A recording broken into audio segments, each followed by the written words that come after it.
Tethered Nation, you've often heard me talk about Tethered and their saddle setups and how much I love them, and that I've given them credit for helping me expedite my learning curve or becoming a more mobile and more aggressive hunter, especially whenever it comes to doing out-of-state hunts. Well, their previous saddle setup there's nothing wrong with it. I've used it for 2 years, but they've decided to up their game if you've not heard and have released the Phantom saddle. And the things that they've updated this is sizing. Oftentimes, people are asking what size they need to buy based on their waist size. Well, they've kind of eliminated that and created a one size fits most saddle size, which is goes from a 28-inch waist to a 40-inch waist. They developed comfort channels. One of the biggest things people would talk about is just like overall comfort when they get into the saddle. The saddle is comfortable to begin with, but how could they increase that even more? So what they did was they created comfort channels on the loop in which the bridge kind of connects into. And your bridge position will have a lot to do with how comfortable your sit might be, because it's going to determine where the pressure of your saddle is being placed on your body. So if you need a little bit more back pressure, you move it to the higher comfort channel. If you need a little bit more pressure or support underneath your rear end, you move it to a lower comfort channel. The other thing, one of the biggest things I think, overall is, that has to do with comfort is how high you're setting your tether. And a lot of times when you're getting into a tree, depending on the size of the tree, where the branches are, things of that nature, you can't always get your tether height exactly where you want it to be. For me, I like to set mine right about neck height. But if I have a branch that's in the way and I'm hunting public ground and I can't cut it, I might need to set it higher or lower, and that's going to impact the length of my bridge away from me, essentially, or the distance from me to my tether. And the only way I can adjust that is by having an adjustable bridge. And Tether has created the Utila bridge, which allows you to make that adjustment on the fly, super easy to kind of adjust that length to the optimum position for you to have the most comfort. The other thing that I'm really stoked about that is probably a little bit underlooked is the lineman loops. Now, the lineman loops on the Mantis are fine, but they're not as rigid as the ones on the Phantom saddle are. And the reason why they're a little bit more rigid and bigger on the Phantom saddle is that it's a lot easier to find them whenever you're trying to, ascend or descend in the dark. So for all these reasons, if you've not checked out Tethered, I would go to tetherednation.com, check out their saddle gear, and specifically take a look at the Phantom saddle. The first thing I do in the morning before a hunt, before a scout, or just before getting ready for work is have my morning coffee, and I'm sure most of you out there listening are the same. Make sure you're filling your mug with Skull Brew coffee, as it is the only coffee company that is both 2% for conservation certified and donates 10% of its profits to conservation organizations to help secure the future of our wild places. So head to skullbrewcoffee.com and choose between 3 killer roasts of coffee and know that you are supporting conservation with every sip.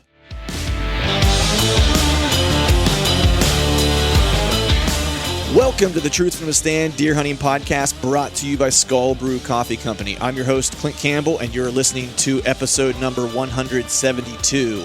Today I'm joined by my good buddy, Bo Martonic of East Meets West Hunt Podcast.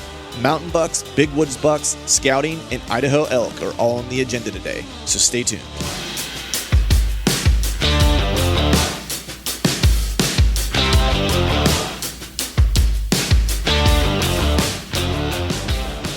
All right. What is up, everyone? Happy Wednesday to you. Hope you are doing well. Hope you are feeling fine. Day number, man, I don't even know what this is. I'm in the 20s of very limited human contact. But I will say, this past weekend felt just a little bit more normal than the others. I was actually able to get out and do a little bit of scouting, which was awesome. Went into this piece. I was planning to get back the past couple weekends, but the weather just hadn't worked out, and there's been some odd circumstances, of course, that trying to work through and all those types of things. So scouting wasn't necessarily the highest thing on my priority list, but managed to kind of get back into the swing of things this weekend. Headed out to this piece. It was a piece I had been on before. It's kind of a large chunk, so it's going to take a couple different sessions to kind of get through all of it. And I kind of scouted, I guess I'll put it this way, the largest part of this chunk, I've kind of gone through already what I want to look at. There might be one more piece that I was kind of looking at on the map that I may want to jump into and check out. Not 100% sure yet. I did a drive-by of it yesterday when I kind of wrapped up my scout officially yesterday. I kind of did a drive-by to see if it was of any interest. I think I will head back and hit it one more time in that general area, because it could be overlooked. But there were two pieces that I was really interested in outside of the large chunk that were kind of isolated unto themselves, that had you could walk in, through the timber, of course, or water access is probably going to be your best bet. The one piece I scouted previously, water access is going to definitely be the key for this one. So yesterday there was a piece of that I wanted to check out that was on the opposite side of the water, which a couple different things which makes this piece kind of interesting and nice is one, in that general area, I'm able to hunt, a couple different spots with a couple different, wind opportunities. Since I'm going to be on each side of the body of water, I have some prime setups. And so I walked into this area, cedar thicket, nasty, like kind of climbing on your hands and knees almost to a degree to kind of get into where the getting would get good. And what I was really looking at was there's not a lot of topo, so it's not like I was looking for like a significant pinch point as far as topography would be concerned. I was mainly looking at the aerial and seeing where the vegetation was changing and where those hard lines of edge were. And I kind of scouted my way into those kind of quickly. I saw a little bit of sign on the way in, but nothing that kind of knocked my socks off.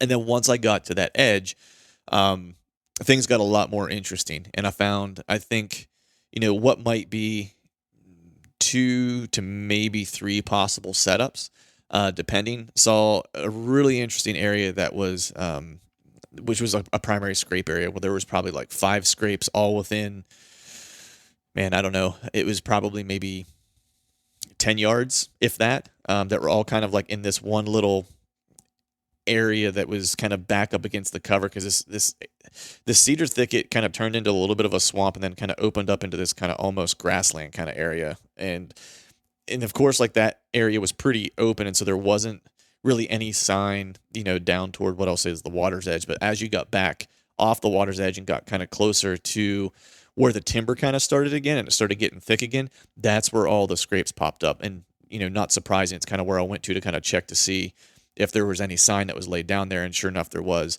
I found that set of scrapes. And then as I kind of hiked back into the timber, I found a couple rubs that led me to a couple scrapes that were actually back in the timber, which looked really good. So there's a couple different, setups that I think that I have there that I can use. And the best way to get in is going to be basically all water access. If you try to come in from the timber, you're just basically going to blow deer out. And so the water access for this piece is pretty slick, actually, because I can kind of, kayak or canoe right up, pull the boat up onto land, and it's going to be maybe, it might be a 75-yard walk, to the furthest setup. And so I can get in pretty stealthy into these particular places. So that was really what the scout kind of held yesterday, and I'm pretty stoked on those two particular pieces. Aside from that, I'm going to kind of make it a full weekend of doing some hunting related things. So scout, this on Saturday, Sunday, as I'm recording this up front, kind of getting things together for the week. I got a little bit of honey-do list stuff to do to get ready for the spring, summertime lawn kind of care stuff. But I am going to take some time, jump into my saddle, and get into a tree in my backyard and fling some arrows. So that's kind of what's on my agenda, trying to keep things as normal as possible. I guess one more thing to go back to that piece that I scouted, that the only other thing I really need to do at this point, I think the hardest part whenever you're finding new pieces is validating whether the deer that you want to hunt are there or not. Now, I did find some good rubs that would suggest to me that there's probably at least a animal in there that's of the caliber that I'd like to chase. What I do need to do is get back in there and throw up a couple cameras and just kind of validate that. So I probably won't hit that piece particularly again until we get into the summer, and I'll go in and throw up a couple cameras in that general area and see if I can catch some deer in that, in and around those, where those scrapes were at. Not that those scrapes would necessarily be open, but that was definitely a defined kind of travel route that they were using. The nice thing about some of these kind of swampier setups is like you can clearly see where the deer are moving and what lines of travel that they're kind of concentrated on, and those will be the places where I'll hang cameras in there. It's always kind of a crapshoot the first year because you don't have any historical data to know if there have been good deer in there in the past or not. But that's just something I'm going to have to kind of take a flyer on. The only thing about this particular setup is I'm not sure, of course, when I'm looking at it, I'm seeing that sign and I'm saying like, okay, so deer have been here and have laid down this sign. It's likely that pre-rut time frame.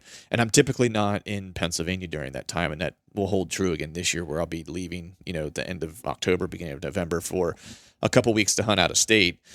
So I'll just kind of have to monitor that area, which means it might, require a cell camera to tell me when those scrapes open up. That way, if they're opening up, let's say third week of October or whatever, I'll know that I'll have an opportunity in there, to get in there and hunt. On the other side of the body of water is the place I'm kind of looking at for the early season time period. So end of September for me, because we come in a little early, to the, early part of October, where there's a destination food source that I'm kind of playing against. And that, I'll monitor with a camera.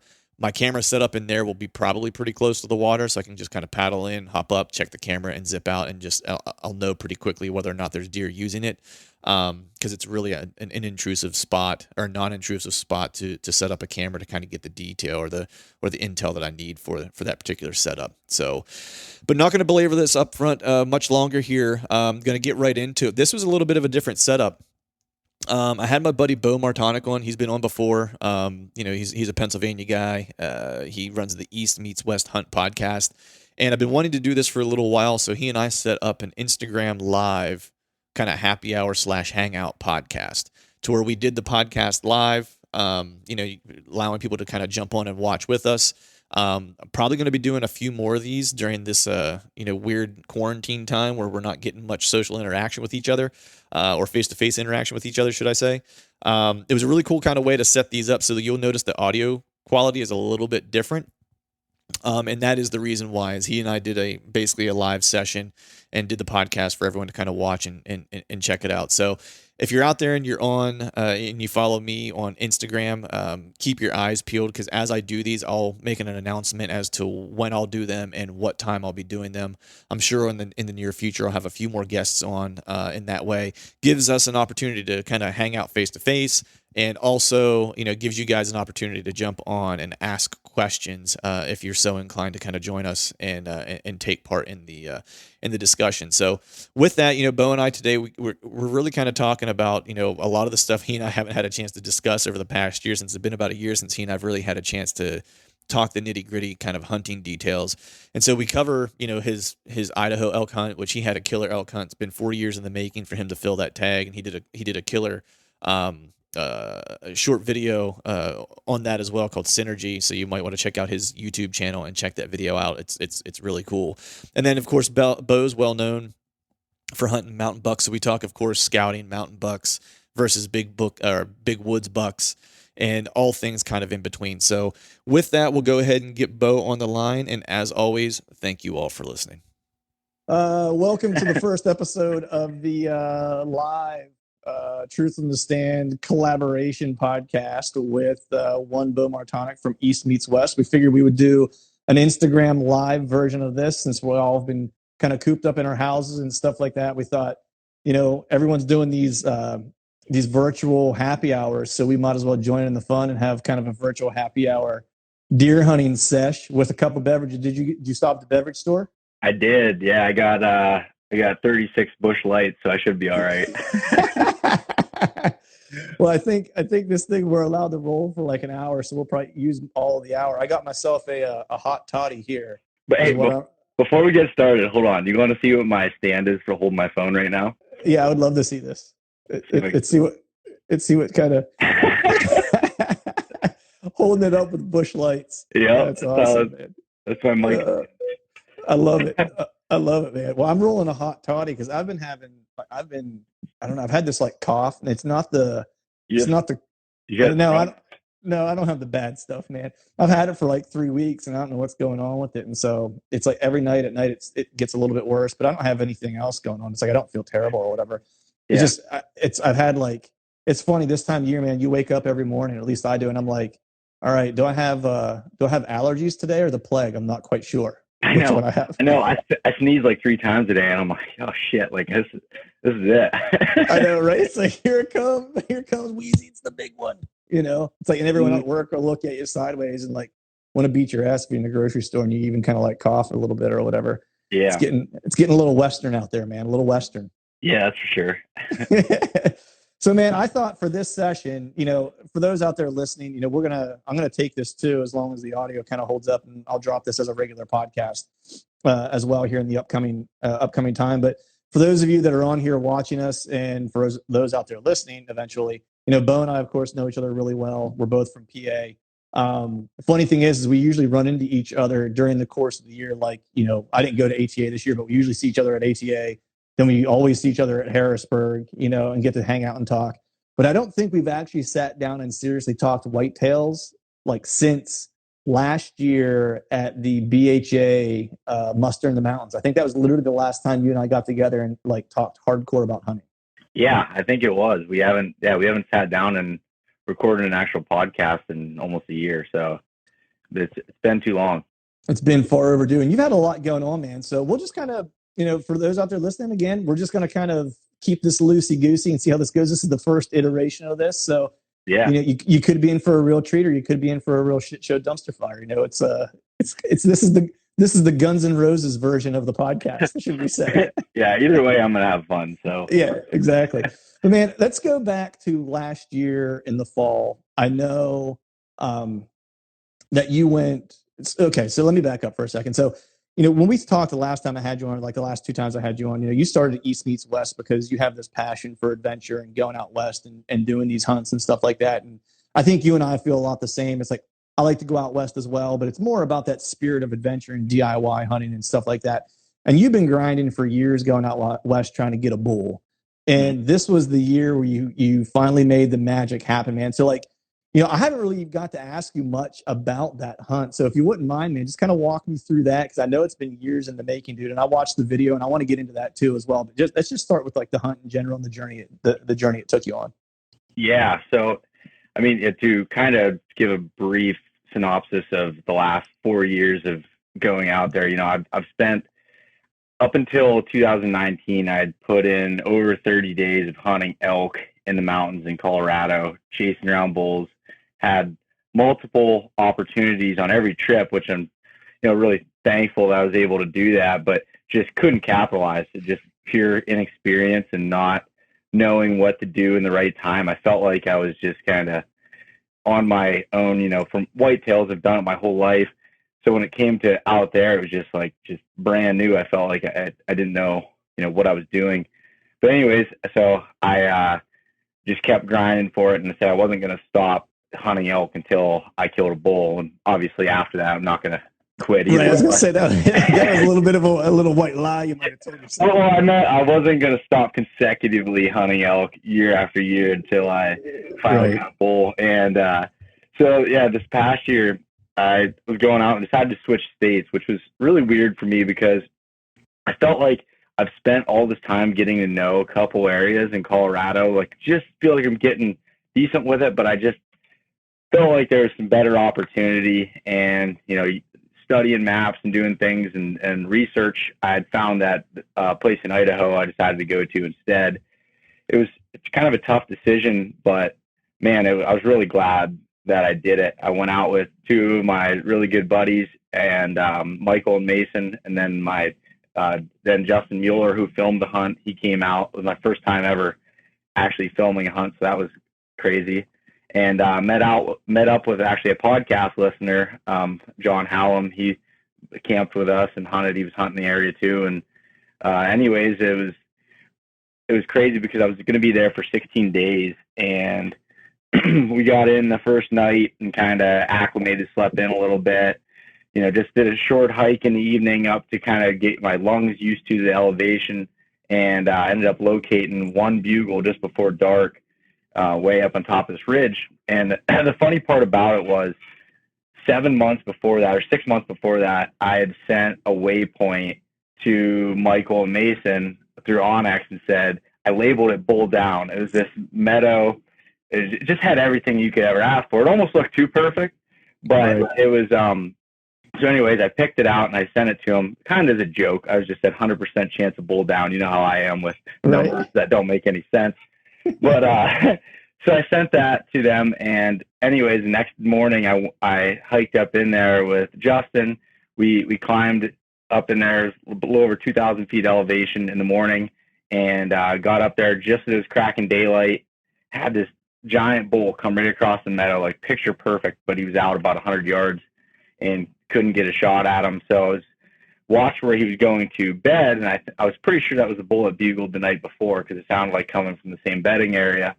So I made a loop around and was switching and waiting for the thermals to kind of settle down so I was planning on going into the bedroom after him and trying to challenge him, but I was just waiting for those thermals to settle. And as I'm sitting there, I'm glassing some bighorn sheep up on the top of the mountain, which is really cool. I'm looking through my spotter, and off to my left, I glanced up and there was a saddle coming over the hill. So, I'm thinking, whitetail stuff here too, and it works the same for out there, the way they use the terrain. Right. And I spotted some cows coming over that ridge line, and when I looked up, I saw antlers coming behind it. First was this big spike, and I was planning on shooting him too, but then after him came this 5x5, and he started coming down. I saw him heading towards the meadow, so Justin and I sprinted down off these rocks that we were sitting on. I got right to the edge and ranged the cows as they came out, and as he was coming behind them. And what didn't actually make the film this part though was they came and my wind was just off enough that like it was so close, and they ended up busting out. So the cows and the bull busted out.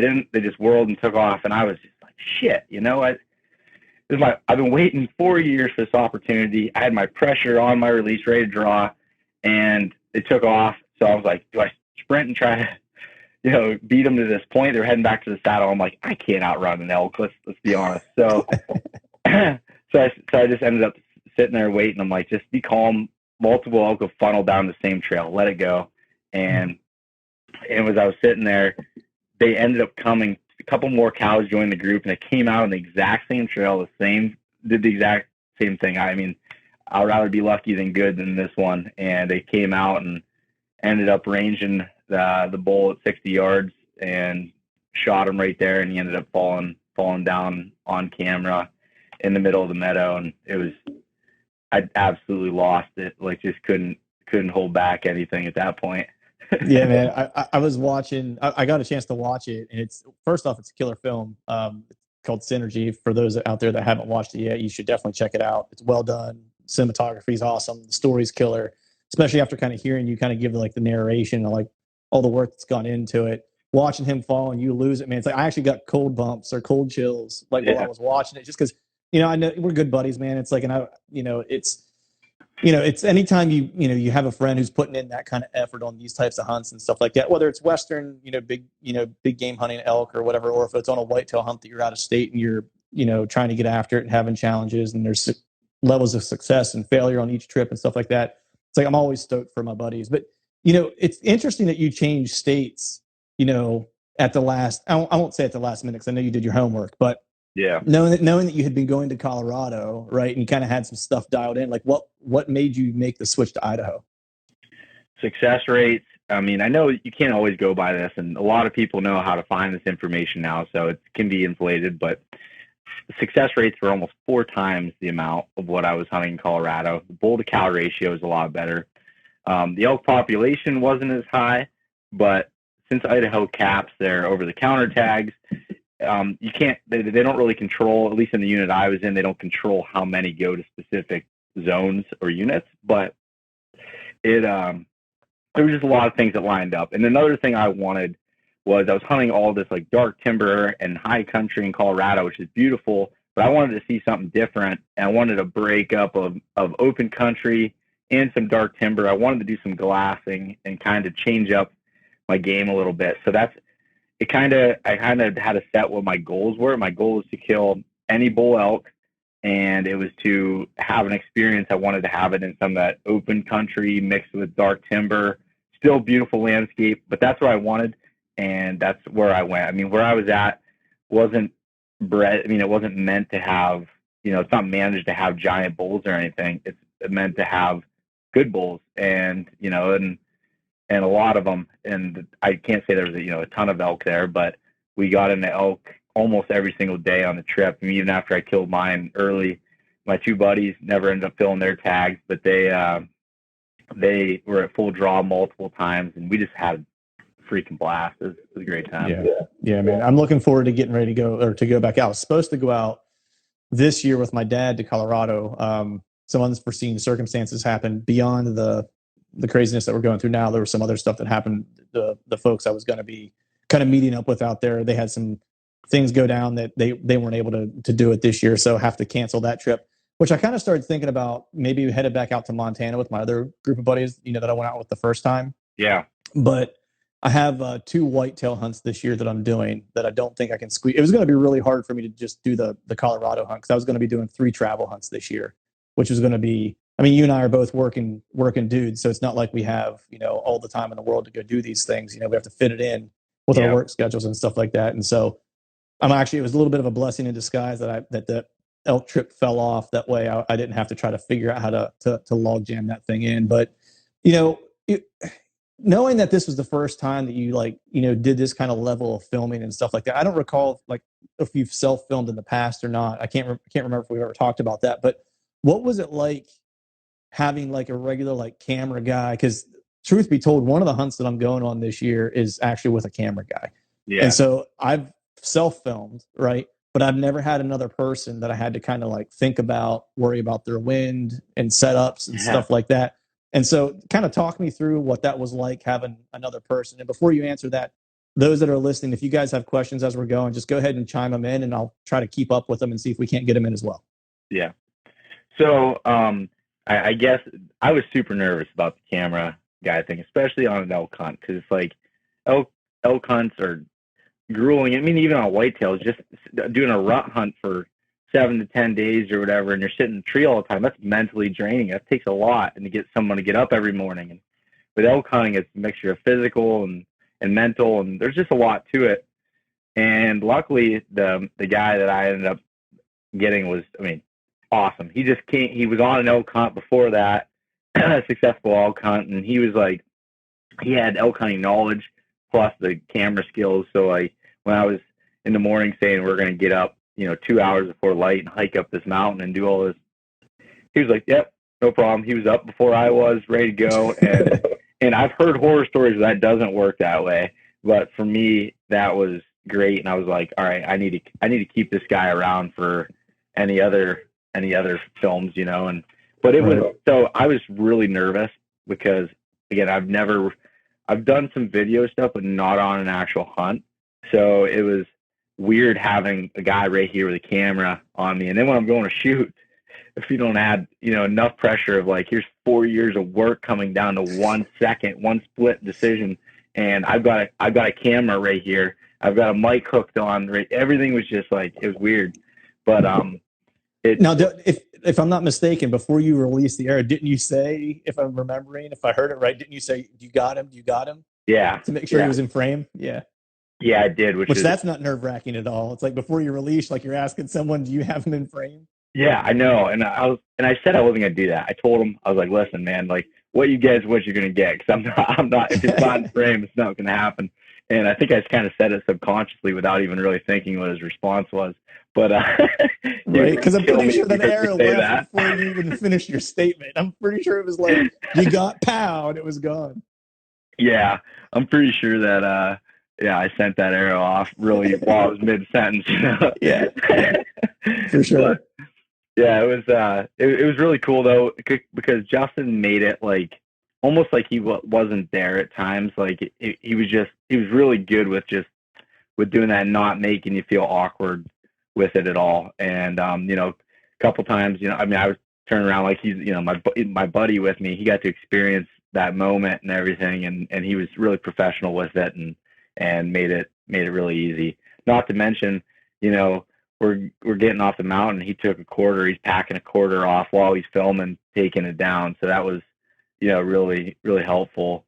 And really, he could have left after that, maybe stayed a couple more days to get some footage. And he stayed the rest of the hunt with us, the rest of the 12 days that we were there, and went with some of my buddies, Michael and Mason, and they didn't want filmed at all. So Michael was like, "You're gonna be taking that camera and raking it off a tree here pretty quick." That's awesome. That's awesome. So did you know him previously, or did he come from like a recommendation or something like that? Because that's all. I mean, you're right, dude. It's scary. That's probably like one of the biggest apprehensions I have about having a camera guy on a trip, because it's going to be an out of state hunt this year. Yeah. Tentatively, it's Missouri is tentatively where it's going to be. I've never been to the place that I'm going. I'm not going to have a chance to go out to scout, so the whole thing's going to be freelance hunting. So it's all going to be scouting, hiking, finding setups, sitting for a couple hours. If I don't like it, getting down and moving. And what makes me a little nervous is like, I don't like to sit still very long, and I want to make sure that whoever I'm with is cool with me setting up and sitting for 2 hours and being like, yeah, I'm out of here. Let's go. You know what I mean? Like tear everything down. Let's get moving. Hold on, we got a question here. Make sure the mountain doesn't line up with.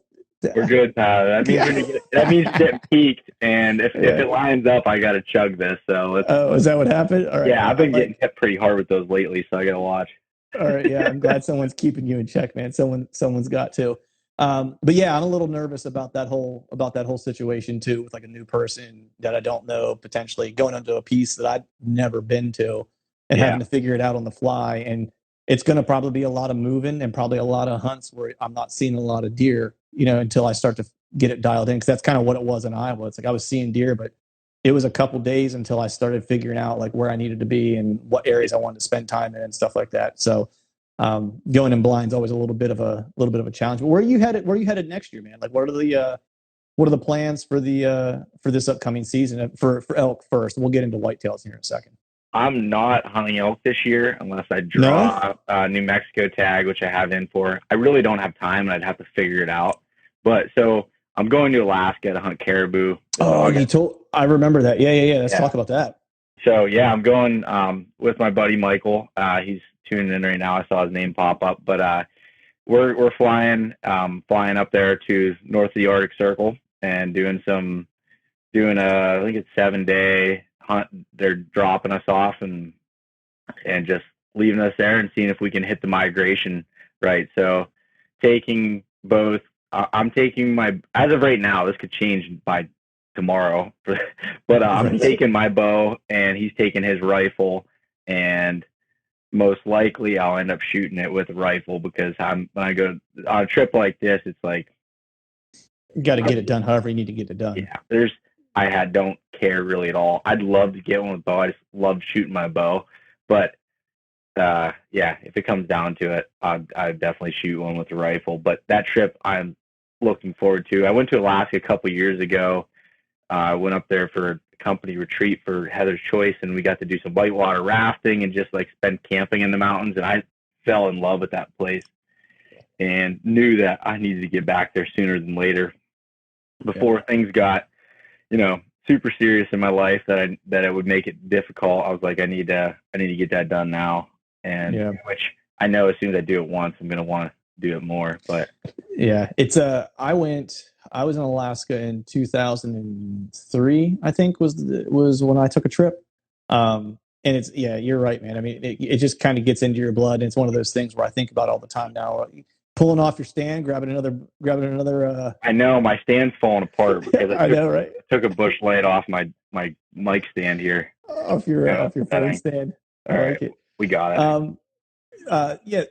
So I went in 2003, and it's one of those places where it's like, if you've never, pictures just don't do it justice. Whenever you see them on TV, I like that you got the sound in there too.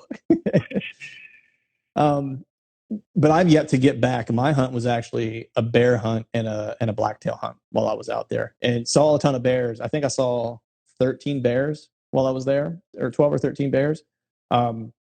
It's just really tricky. You have to kind of watch for a long period of time to make sure if it's a mother with cubs that doesn't have cubs. And so you typically need to watch for like 30, 40 minutes, because the mother might be out kind of, foraging or whatever. And there could be cubs in the bush or whatever, 50 yards away, and then they'll come waddling out. And I had a situation like that where I had an opportunity, and I watched her for probably a half an hour, and I was just kind of getting ready to pick my spot. And I was like, all right, where do I want to try to take a shot?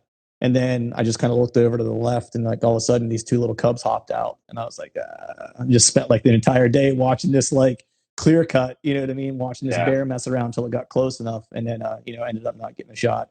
But that migration is cool, man.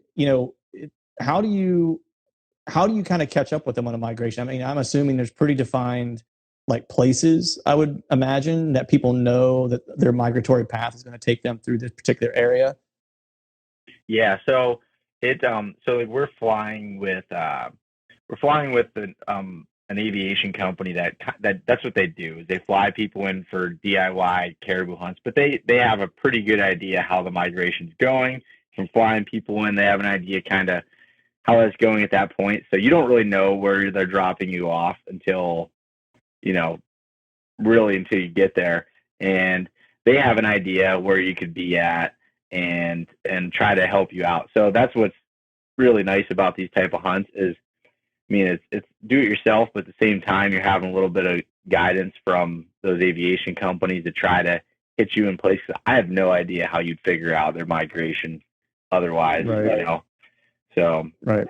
Unless you've been there and have had experience or whatever the case might be. yeah. A person just had a question here. I think it was Pertinier Outdoors. Those fellas, what's up, fellas? Just was asking, how do you get the animal out? How do you get the meat out? I'm assuming that you just pack it out like you would an elk to your extraction point, and then plane would come in and zip you out. Yeah. So I just read that. So yeah, if we got one on day one or whatever, we'd be keeping that meat throughout and find a way to keep it cool. But we're going in late August. It's not going to be extremely warm from what I'm told. I haven't been there obviously at that point, but either, you know, down by a creek or lake or in some shade should be fine with keeping it before they come and pick us up. But they're not going to come in on a special trip to get the meat, you know, ahead of time. And in reality, we're going to be hunting for a total of 5 days. Is it? So that shouldn't be a very big deal at all. If, you know, I'll be okay if I'm trying to figure out how to deal with that if I get one that early in the trip. Or, you might have to, or Michael for that matter. Right. You might have to go old school, man, and like make yourself like a little smoke hut to smoke it and cure it. You know, get that outside layer on there. That's right. Get a little Bear Grylls action, even though he's a phony. But our luck is that we'll end up getting weathered in for an additional like 12 days, and we'll have to eat the whole caribou before we can get out. Yeah, that's one place, man, where I would not want to get weathered in. Would be that area. You know, I mean, the place that I was at was remote, but it was actually an old logging town that had since, you know, the logging industry had left it. And so I think at its peak there was 400 people that lived there. Mm-hmm. And when I got there was, I mean, good Lord, their grocery store was half the size of my basement, and it doubled as their gas station and their post office. Yeah. You know what I mean? So it was like there was nothing, and you had to pontoon plane or ferry in. Like it was an island. So there was only one way, you know, or 2 ways in and 2 ways out, and that was it. But it's interesting, you know, folks that live in that kind of isolation, man. It's like I think we're getting a little appreciation for it now with what we're kind of, you know, working with as far as, you know, not being able to have all like the access to things that we've typically had access to. And, you know, you think about it, some of these folks that live there. I remember the guy that was helping us unload the pontoon plane. Like he worked there was a set of cabins that were there that we actually were renting from a guy while we were hunting there. And it was an unguided hunt. Like he didn't have a guide's license or anything like that. I mean, he was cool enough that when we get up in the morning, we would be looking at a map and say, hey, we're thinking ahead in here. And he'd be like, that's a good spot. You know, I'd head over to that area. And that's about the extent that he could help us. And he had a fellow that worked for him that was helping us get our bags out. And he lived literally in the back of his truck with a capper on it with his dog. And that's how he lived. And he would just park. I'd see him in the evenings when we'd be driving back. There was just one access road, and he would always be parked on this little overlook looking down into this valley. And his truck was always there. And that was kind of his home, you know? Yeah. And it was just one of those things that really made me think. I was like, this dude is happier than a pig in shit living like that. You know what I mean? To where you couldn't pay him enough money to come live how I live. You know, it's like he just wouldn't want to do it, you know? Yeah. And what's funny about, like, not really funny, but with the whole situation that, you know, we're dealing with here and everyone's staying at home or staying away from people and stuff, you know, for me, you know, I kind of thrive on being alone a lot of times. Like I feel like I'm pretty good with it. But when it comes to, I remember the first trip I did out west, I'm sure Alaska is going to feel a lot like this first trip was when you go without even cell service for 5 or 6 days. Think about, like, that's something I never thought. Like, I'm like, I don't need my cell phone. Like, I'm good. But like when you're so used to having that and looking at it, just not, you get this sense of anxiety. Like you're like something's going on that you can't, I don't know, connect with people, or you're not talking to really anyone. And it's just, it can really mess with your head. And just like when you're in these remote places and you got to figure out how you're getting the food, and you're trying to get water, you got to drop 1,000 feet elevation to get water, and you got to do all these things. It's like, man, how do you really, when you come back, you appreciate so many things. Like I, came back to work, and the things I used to bitch about, like, it wasn't a big deal anymore. And right. And I think a lot of these hunts have, kind of in a weird way prepped me for just dealing with whatever, is kind of thrown my way. But I think Alaska is going to be an eye opener, with Michael and I just getting dropped off literally in the middle of nowhere. Like, you can't, like, when I'm out west, I'm always within a day's hike of my vehicle. I can always get back to my vehicle if shit really hit the fan and it was not good. For there, you're kind of in trouble, if you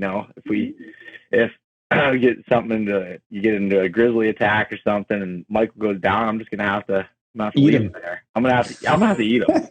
I'm gonna, there's nothing else I can do. I don't want to waste, hitting that SOS button on my inReach and getting charged like 30 grand. Michael, I apologize, buddy. Like, I still got the money. Yeah, you wrap that caribou tag around him, and you take his caribou tag, you put it on him, and you're all good. Yeah. That's all you can do. Oh man. No, it is different. It is different when you're in those types of places, man, where it's like where you're really, really isolated, or really, really away from anything, and that there's not, even if you wanted to make a good effort, unless you're truly like a survival expert, like there's not a snowball's chance in hell you're going to make it. You know what I mean? Like that's what it comes down to, right? I mean, there are some folks who can live out there like that, but they're few and far between. And I think you and I probably know a lot of like good hunters and outdoorsmen and stuff like that. Mm-hmm. And I don't know any of them that you could drop in the middle of Alaska and lose their ability to communicate or get extracted, and that would survive for, a super long period of time. Yeah. You know what I mean? Because it's hunting and being a survival expert are two very different things. Being a good hunter or being a good outdoorsman or a good woodsman does not equate to being able to survive whenever shit hits the fan. Yep. It's the simple things of like that. Even every guy wants to sound super tough when it comes to building a fire. Okay. Sounds really simple, and it can be, but you get to points where, everything's wet and you don't have, good fire starting wood or trees or anything. I mean, I dealt with this last year in Pennsylvania. We went on a backpack hunt, and during rifle season, it was raining and wet, snow and stuff, and nothing was dry. I couldn't get anything dry. I could not get a fire going. I felt like very inadequate. Yeah, I felt like, what am I doing here? Luckily I had this nice sleeping bag, and I was fine. But it was just the fact that I was like, man, I couldn't get a fire going. I thought I was pretty decent doing that. I could imagine you get up there and say you get something happen in the bush and you're gone for however many days, and that stuff starts happening continuously, little things like that. It just would really fuck with your mind. Right. So that's where I guess I just proved I'm a little bit more of a man than you, because I was out in the when I was in Montana, it was pouring rain. I forget which day it was. It was toward the back half of the hunt, and I was completely soaked, just like there was not a dry spot on me. And it was super cold, and I was like waiting for my buddies to kind of all meet up at this one spot that we were going to hike out.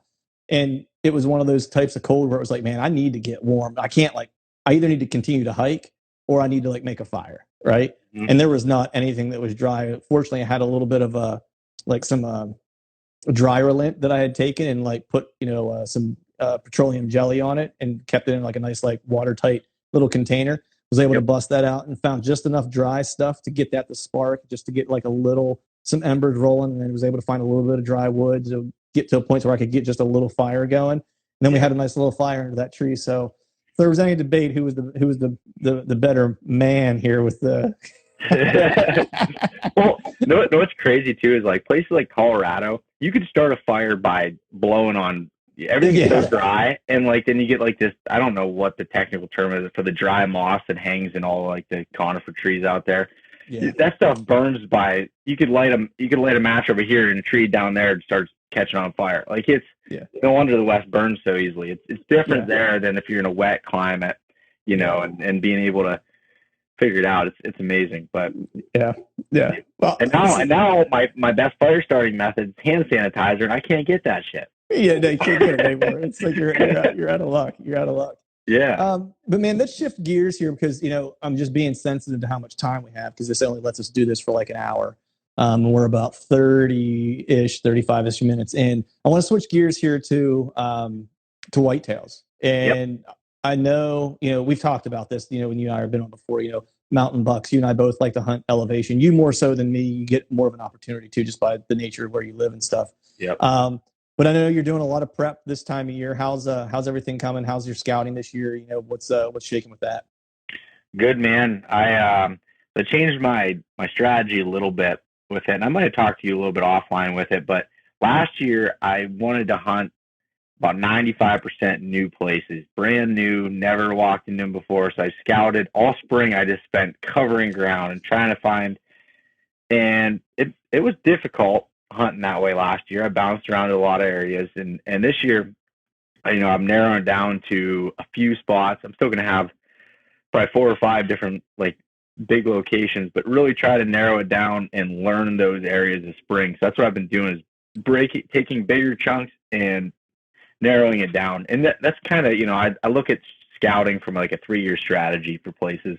It takes me really 3 years to figure out a place.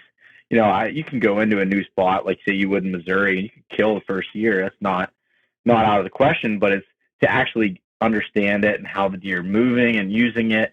It takes a while. So anyways, I've been scouting some areas that I have in the past, and still I'm still checking out new areas because I just love it. I don't know. I like seeing what's over there. And but getting to learn it more and try to break down these small pieces, and I'll have a little over a week to hunt in the rut again this year, and I'm having Justin coming out to film it. So that's been cool. Been focusing on that, and it's been a really productive scouting season. I haven't had as many miles in this year as I typically would. I bought a house at a bad time and got to work on that. So I bought a house at a bad time. Yeah, there's not really a good time as I looked at it. I was like, right. I'm busy most of the year, so it is what it is. But so anyways, been doing that. But yeah, I'm really excited to see what it looks like this year. How about you? Have you gotten out at all? Yeah, man, I got out. The bummer of it was I was tracking really good. I had made a goal for myself. Like you, it's like I changed my strategy up a little bit this year, or probably like over the past 2 years. And last year adopted it. This year I don't want to say it's set in stone, but like I feel really comfortable about my approach now, more so than I have in the past. And actually mine's almost the opposite of yours, where it's like I've actually stopped picking places apart necessarily, you know what I mean? Like really, really in depth. And more so speed scouting areas and not really wanting to know too much about what's going on, only that I do see some sign historically, either from last year or maybe even years prior whenever I'm looking at rubs and stuff like that. And I typically now I prefer almost to go in blind. Part of the reason being is that, when I do that, I feel like I'm much more free and I make decisions based on real-time information that I'm seeing on the ground, like as I'm moving, versus getting into a little bit of like paralysis analysis and trying to make choices based off of things that I've seen in the past or whatever. And it really paid dividends for me this year because I had 2 deer in particular that were on the PA public, down here around me, around the, eastern part of PA. And, one of them was in, one small kind of chunk of public. And I knew I was really only going to have probably the early part of the season to get on him if I was going to have a chance, because that piece was going to get hammered. And I knew it was probably more of like a late September, early October kill. And then once duck season came in, because it's around a swamp, I knew that place was going to get pounded with duck and goose hunters, which it did. I got shot at actually while I was in the tree, which was a great time. But that deer never showed up where I thought he was going to show up. So I ended up scouting my way through on the eastern side of that piece. And I actually ended up catching up to him in like a piece of cover along the swamp. And I ended up bumping him and never got a shot at him. And that was kind of like, I knew that piece was kind of probably dead at that point. Mm-hmm. And then there was another piece that I just by happenstance drove by the one day and just threw a camera on during the summer. And there were 2 deer in there that were decent. There was one that was probably like he was a 125, 130 inch 9-point, good deer for this area, for public. And I thought I knew where he was at. I didn't think he was living where I caught his picture. I thought he was living on I guess it'd be the western side of that property, near a swamp as well. And so I did a quick scout through the one day, and I found a bunch of scrapes that had been opened up underneath these like young oak trees, and they were all torn. There's like 6 of them in a really small area, and I was like, primary scrape next to side cover. It doesn't get much better than this. They were all fresh. I could still see where the ground was. Like the dew hadn't smashed the dirt down yet, you know what I mean? So it was still kind of fluffed up. So I knew that it was probably just tended in the morning before he went back to bed, you know, no less than 24 hours, you know, at max is, you know, the latest that would have been. So I climbed a tree, and sure enough, that deer came out, but he dark deered me and I couldn't see my pin to get a shot off. So I ended up having an encounter with both the deer. I had both of them on camera, but I didn't have any real information about either of the pieces because I'd never hunted them before. Mm-hmm. And so that was kind of my same approach when I went to Iowa. Was I did go out, you know, last March and scouted, and then went out in this November and hunted. But the places that I scouted, I ended up not even hunting. I ended up hunting an area that I was talking to a local, and he was like, "Hey, have you checked this spot out or this lake area?" And I was like, "No." I was like, "I was actually going to head over there tomorrow."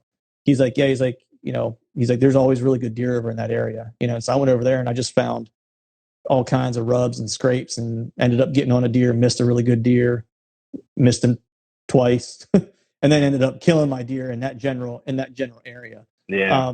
So that's kind of, but this year it's like, so similar to you, it's like I'm always trying to find new places because I want places to go. So I know where those places are at that I hunted last year, and I kind of know how the deer are going to use it just based on where the pressure's from. So I know where I can focus and where I can kind of scout through and try to find the hot sign. So I really didn't spend any time on those again this year. I'll probably put a camera or 2 up on them. And then I started hitting some other bigger chunks of public that are a couple thousand acres a piece, and started kind of tearing those apart. And one of them was with Litzinger. I went out with Greg the one day, and he and I scouted, and we found these little things, man. I don't know if you ever see this. I'm curious to ask you, but clear cuts around here aren't real. How do I say it? They're not the right age for them to be really good for deer. Put it that way. They're usually too old, right? But what I found is like, it's obviously the densest cover. And so like the deer are still kind of headed there, especially whenever gun season hits and whatever. And in a lot of these places, like I'll walk through and I don't see sign anywhere except around a lake. I found a good spot with some good sign that I'll probably hunt. What's that guy? Drink hard, hunt easy, someone said. Nice. What I found is like there wasn't a lot of sign in those areas in general. And then once I got to the clear cuts, like there really even wasn't much sign on the edges of clear cuts. And that's where, you know, guys will want to spend time. So what I ended up doing, you know, Greg and I ended up hiking to the center of this one piece. What I started doing is finding like where there's a water ingress into the clear cut itself. Cause usually they're on a little bit of a slope. And if I follow that water ingress in, it eventually will hit a spot where it flattens out a little bit and water will start to pool to the point where trees can't grow in it, but it'll be all swamp grass. And then there is where you'll start to see the highways, and you'll see hammer rubs laid down and stuff like that. And what I found is like the best sign I found has been inside the clear cuts, actually following those little water ingresses into like what I've been referring to as like mountaintop swamps. And so that's kind of what I've been scouting, like on all these different pieces, is just headed, look at the map, basically go, hey, here's where the clear cuts are at, V-line it to it, find where the water's getting in, follow the water, and then I usually end up finding where all their travel corridors are at and finding hammer sign, finding beds. And so that's been kind of like the thing that I won't say I figured out, that I'm going to kind of test out this year. So that's kind of been my approach. So what's interesting about those older clear cuts is I would hunt the interior of those more so than I would a younger one. And especially if you get those logging roads or anything like I haven't seen anything where it's like a swamp like that goes into it, but anything that creates a travel corridor in those. And for me, it's those logging roads, and where a lot of times they'll intersect in the center of the clear cuts, and you'll find a lot of scrapes. You'll find them traveling through there in a rut, crossing. The problem is the trees are big enough where it's really hard to set up in there. It's right. Super hard. You know, like the trees are this big, and I can get in that in my saddle, but it's really difficult to really keep yourself concealed. I've done it and I've been busted. It's been, you know, with a lot of those older ones, I'll hunt those off the ground more than I would in a tree. That's exactly kind of the thing, because the one thing I've been trying to focus on this year, and learn more about. And I've had guys on the podcast to try to learn, because obviously I can't go out and try. Turkey hunting will be my first chance to try to go out and use a similar method. Maybe it might be a good example, but like guys like Zach Ferenbaugh or Jared Scheffler from Out White Tunnel Adrenaline, have them on to talk specifically about ground hunting, because this year it's like, I got a ghillie jacket, wear my saddle in. If there's a tree to get into, I can get into it great. If not, I'm equipped and ready to hunt from the ground. And that's kind of been my approach, is that to be able to kind of be multiple and be able to set up on whatever the terrain is going to give me. Because a lot of these areas that I'm hunting around here, the best setup isn't in a tree, because I'm in near a swamp and they're not really ever going to come out far enough very often to give you that opportunity. Like, you got to kind of get in the shit with them. And there's just typically not a tree. Even hunting out of my saddle, I will still struggle to find the right tree to get into. You know what I mean? Yep. And so I've walked by plenty of setups the past probably 2 years, because I just wasn't confident in my ground game, that I passed it by. And I'm looking at it like I did it this late season. I walked by a spot. It wasn't good for late season. I marked it for a spot in October where it's like, there's these two huge rocks that create a pinch. There's a swamp on the one side of it. And it's actually where I think that deer came from, that I got dark deered over those scrapes, because it's about 150 yards from that. Mm-hmm. And there's an oak tree that's right there that's dropping acorns. And I'm like, man, October, that's a baller setup, but there's not a tree to get into. That, like, you don't want to be in that oak tree. Otherwise, you're going to be right over top the deer as they're coming to that pinch. So you have to hunt it from the ground, is the only way to set up on it. And so that's kind of the, that's kind of what my plan is for this year in those areas. But, so what are the areas, man, when you're going to look at new spots and, looking in the mountains, what are you specifically looking for, like, as far as topo features or anything like that you're saying, hey, this is the area that I want to check out, especially when you're going in somewhere that you don't have any experience in? So the first thing I'm looking for, I'm going to look at the terrain and see what you're looking. And I think there's two separate deer that I'm hunting. There's the big woods deer, and then there's mountain deer. And I think they're two separate things that we're looking at here. Mm-hmm. So I'm looking at the terrain, first of all. If you get something with steeper terrain, I'm marking some of those, south and east facing slopes that have points that are coming off where they'll bed anywhere. But those are your best opportunities for having a buck bedded off of there, but with a predominantly westerly winds that are coming in the time that I'm hunting, which is normally late October into November, just from a time standpoint. But anyways, I'm marking, those points. I'm looking for different areas where you might have a bunch of valleys running together, where you might have a saddle at the top of the hill. Looking at that, I'm looking at even down to the creek bottoms. If you're in less steep terrain, where you're not going to have, when you have really steep valleys, you hunting the creek bottoms, you get swirling winds. But if you get an area that kind of gradually goes down, I have difficulties being able to explain this on a regular podcast. Now I get to do some visuals here. So you got your hands going, man. I got my hands going. So you get a nice little, valley going into it. You can, find a creek bottom spot where you have a bunch of different valleys or draws that are running into one location. And a lot of times you'll find a beaver pond in that spot, which is going to funnel them to one side or the other, have some trail crossings. I look for those type areas. All right. Then, so after I I start marking these spots ahead of time. Then I turn off the topo layer and I go on to either hybrid or just straight aerial, where I start seeing terrain differences. If I'm hunting federally owned public land, I can see the clear cuts and you can see the ages of them. But even if you don't have that feature on, if you're hunting state game lands or state forest, you can still see what looks like an old clear cut or a new one just based on the vegetation. And I'm looking for those edges. All right, so where are these edges lining up with certain terrain features? If I have a clear-cut edge that's lining up with this draw or the saddle there, that might be a pretty decent area that's going to funnel them not only from the terrain, but the vegetation. And trying to find all those things, and those are the areas I'm going to mark and check out. I'm always going to mark clear cuts. Logging cuts are like, they're the food plots of the big woods, and they can be really difficult to hunt, but they're money. I mean, I truly believe that areas that have a lot of logging have bigger deer than areas that are just big old growth forest. And the reason I believe that is just the food. There's so much food in those areas, from the depending on the year, say you get a 3 to 8 year old clear cut's my favorite to hunt, and you got briar bushes coming up, blackberry briars. Sucks walking through that, but they love eating those, chewing on the edges of them. You have ferns coming up, they're going to eat that. You have all this new growth branches coming up.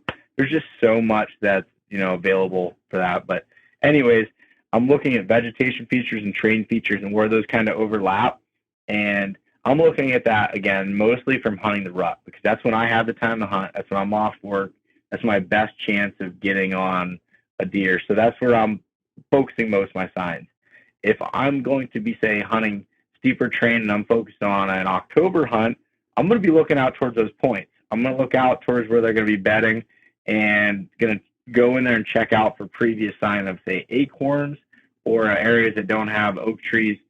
In Pennsylvania specifically, we have really good cherry crops, so looking for black cherries and seeing where, they could potentially be feeding in regards to that bedding area and bedding cover, and trying to set up as close as possible without I tried getting super aggressive this past year with like setting up over the beds, and was having some difficulties with they're bedded in some of those areas in the mountains because they have everything to their advantage. So yeah. I'm trying to stay off a little bit, and I'm still pretty aggressive, but I'm staying off it depending on the foliage anywhere from 70 to 200 yards. I mean, it all depends on how thick it is and how everything's looking there. But yeah, it's the one big woods piece that I was scouting this past couple weeks ago with Sylvester. Similar thing where it's like I found a couple beds. There was really only one bed that was down to the dirt because I think you probably have the similar experience. Like in the big woods, man, it's like they'll drop down a bed anywhere. It's like they don't, you know what I mean? It's like it's all bedding. You know what I mean? Because it's so vast. They don't have super defined lines of movement necessarily. That's why it's like a lot of times, I'll just admit it. It's like I like to hunt those places during the rut because to try to find where they're bedded and kill them in October, unless you've got like a hot scrape that opens up sometime in like mid-October or something like that, to where you can get on like that movement, or you just have so much experience with a specific deer that you figured out where he spends his October time or whatever. Yeah. I don't know how you kill a deer in there in October consistently. So I usually will focus my energy in that rut time period in those places too. I look at it as if you're going to be consistent at killing deer in either early season or late season in the big woods, you need to have consecutive days and you need to be able to scout. You need to find that hot food source. You need to find something that's doing it for, us that are, say, hunting the weekends or a little bit after work. You can't get on top of it, in my opinion, in the amount of time you need to be able to do it. For me, having one Saturday, hunt after a whole week, by the time the next weekend comes around, everything's changing. Things are constantly changing. Food sources leaves are dropping off of trees. They're bedding in different spots. It's really difficult to be able to figure that out, but it makes it fun. But that's why I focus on the rut. When you're talking about bedding being all over, I was scouting the other day and I just jumped deer, bedded in just like the weirdest places. I'm like, why? Trying to logically do it just hurt my brain. It just wasn't making any sense whatsoever. Same thing, the Iowa hunt. I was walking through a spot where I was like, it was in the morning and I'm walking through and I was just kicking deer up left and right. And I was like, you gotta be kidding me. And it wasn't like I was walking through like a clear cut, or I wasn't walking through like anything that you would look at and say, oh, that's obviously bedding. You know what I mean? It was just, they bedded down anywhere. That's the one interesting thing about the places in Missouri I'm looking at, is that, it's one of those things where I almost prefer to have really harsh, like topo lines, because it weeds out a lot of stuff for me. And like Missouri, the area I'm hunting, is very similar topographically to where I was hunting in Iowa, where it's like very bluffy, to where it's like, even looking, like when you're looking on the map, it's just like nothing looks severe enough to like either go, oh yeah, or, subtle enough to go, oh, that's a subtle little whatever. You know what I mean?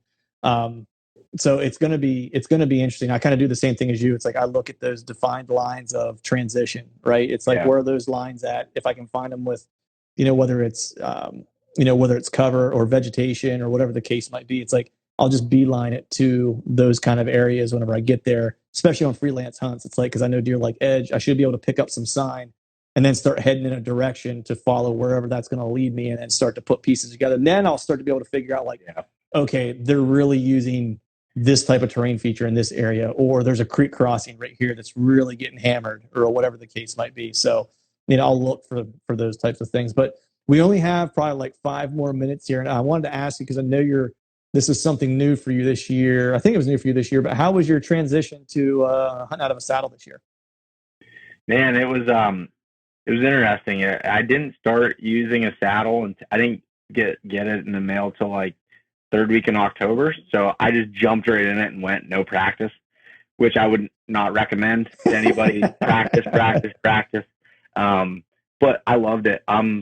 It took me probably 2 days to figure out my comfort settings and how I'm adjusting everything and moving around. But I hunted like 6 straight days, dark to dark in it, just as comfortable as I'd be in any tree stand. And I just felt great, lightweight, I'm able to scout with it on my back, everything. And this summer, I'm going to be practicing a lot more shots, because I struggled to the weak side. I felt this uncomfortable, and it's just from my lack of practice is what it is.